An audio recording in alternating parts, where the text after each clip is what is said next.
తెలంగాణ ఏమన్నా పాకిస్తాన్లో ఉందా? మమ్మల్ని ఎందుకు రాని రావడానికి పాస్పోర్ట్ అవసరమా? కాంగ్రెస్ ప్రభుత్వం రాహుల్ గాంధీ వయనాడులో పోటీ చేస్తాడు, రాజశేఖర్ రెడ్డి సమైక్యాంధ్ర కోసం నిలబడ్డాడు, అప్పుడు ఎందుకు మాట్లాడలేదు వీళ్ళందరూ? తెలంగాణ ఇప్పుడు అవే ప్రశ్నలా? సభ పెడతా అంటే అనుమతి దొరక్కపోవడం, ఆయన ఆవేదన వ్యక్తం చేయడాన్ని మీరు కూటమి నేతగా ఏ విధంగా చూస్తారు? Audio check. అందరికీ నమస్కారం. నేను మీ రఘునందన్ రావు, ఎంపీ మెదక్.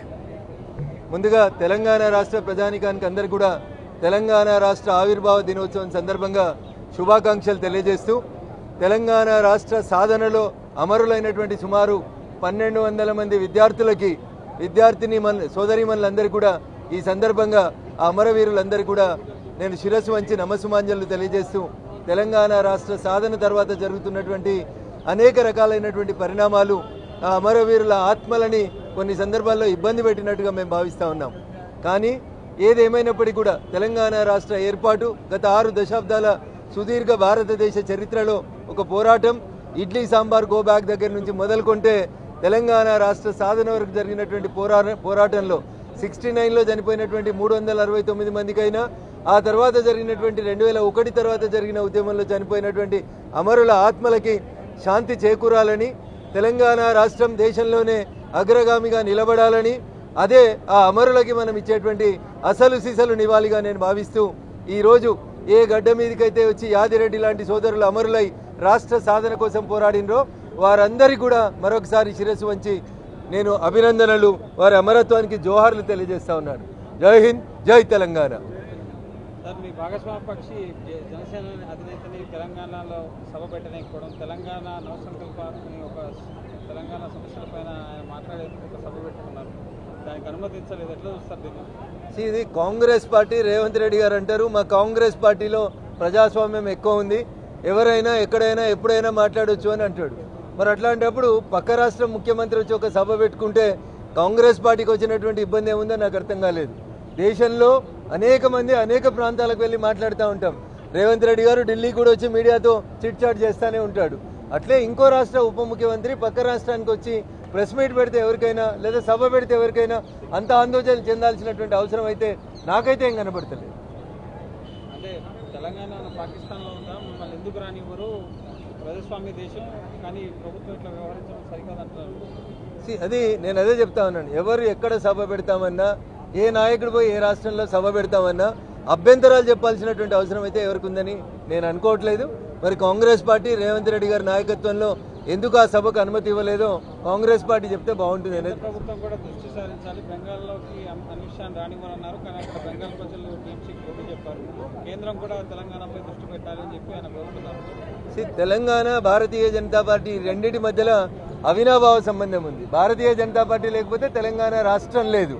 కాంగ్రెస్ పార్టీ టర్నులు తీసుకొని, అనేక టర్నులు తీసుకొని తెలంగాణ రాష్ట్ర ఏర్పాటు విషయంలో పిల్లి మొగ్గలు వేస్తున్న సందర్భంగా బేషరతుగా పార్లమెంట్లో ఉన్నటువంటి భారతీయ జనతా పార్టీ సభ్యులందరూ కూడా మద్దతు ఇస్తేనే తెలంగాణ రాష్ట్ర బిల్లు సాధ్యపడింది. ఇక దానికి ఎవరు ఏం మాట్లాడినా కొత్తగా మేము చెప్పాల్సిందేం లేదు. మాకు ఒక్క పార్లమెంట్ సభ్యుడు లేకపోయినప్పటికీ భారతీయ జనతా పార్టీ సుష్మా స్వరాజ్ గారి నాయకత్వంలో లోక్సభలో బేషరతుగా మద్దతు ఇచ్చింది, రాజ్యసభలో అరుణ్ జైట్లీ గారి నాయకత్వంలో మద్దతు ఇచ్చింది. కాబట్టే ఆ రోజు తెలంగాణ బిల్లు పార్లమెంట్లో పాస్ అయింది. ఈరోజు తెలంగాణ రాష్ట్రం ఎదుగుతా ఉంది, సుభిక్షంగా ఎదగాలని మేము ఈ సందర్భం కోరుకుంటాం. భవిష్యత్తులో తెలంగాణలో జనసేన పార్టీ అనేది పోటీ చేస్తా అంటున్నారు. మీరు భాగస్వామ్య పక్షంగా ఉంది కాబట్టి అలయన్స్లో పోటీ ఉంటుందా? ఎట్లా ఉండబోతుంది? సో ఎన్నికలు చాలా దూరంగా ఉన్నాయి, ఎన్నికలు అనేవి చాలా దూరంగా ఉన్నాయి. ఈరోజు తెలంగాణ రాష్ట్ర ఆవిర్భావ సందర్భంగా ఇష్యూని డైవర్ట్ చేయొద్దని, దాని కాంట్రవర్సీకి కాంప్లికేట్కి మలపొద్దని ఇతర రాజకీయ పార్టీల మిత్రులకి ఈ సందర్భంగా నేను సవినయంగా అప్పీల్ చేస్తా ఉన్నా. ఎందుకంటే రేవంత్ రెడ్డి గారు వేరే రాష్ట్రాలకు పోయి ప్రచారం చేస్తారు, చంద్రశేఖరరావు గారు వేరే రాష్ట్రం పోయి రైతులకు పైసలు ఇచ్చొస్తారు. రకరకాల వ్యక్తులు రకరకాలైనటువంటి పనులు చేసినప్పుడు ఒక రాష్ట్రంలో ఉప ముఖ్యమంత్రిగా ఉన్నటువంటి వ్యక్తి వచ్చి సభ పెట్టుకుంటే అంత ఉలిక్కి పడాల్సినటువంటి అవసరం ఏముందో నాకు అర్థం కాలేదు. తెలుగు రాష్ట్రాల మధ్య మరోసారి విద్వేషాలు రెచ్చగొట్టుకునేటువంటి ప్రయత్నాలు జరుగుతున్నాయి ఈ అంశంతో. టీఆర్ఎస్ పార్టీ, బీఆర్ఎస్ పార్టీ ఎప్పుడైతే తెలంగాణలో తమ ఉనికికి ప్రమాదం వస్తుందని అనుకుంటారో ఆ రోజు వాళ్ళు తెలంగాణ సెంటిమెంట్ని రెచ్చగొట్టేటువంటి ప్రయత్నం చేస్తారు తప్ప ఇంకొకటి కాదు. చంద్రశేఖరరావు గారు ముఖ్యమంత్రి హోదాలో పోయి ఆంధ్రప్రదేశ్లో మంత్రి రోజా ఇంట్లో రొయ్యల పులుసు తిన్న రోజు అడ్డం రానటువంటి తెలంగాణ సెంటిమెంటు ఇవాళ ఎందుకు వస్తుందన్న? ఎవరు ఏ రాష్ట్రంలోకి పోతుంది, ఏ రాష్ట్రంలోకి ప్రచారం చేస్తుంది? ఎవరి ఉనికి ఎవరికి ప్రమాదం కాదు. ప్రజలు ఎవరిని ఆశీర్వదిస్తే వాళ్ళు అధికారంలోకి వస్తారు.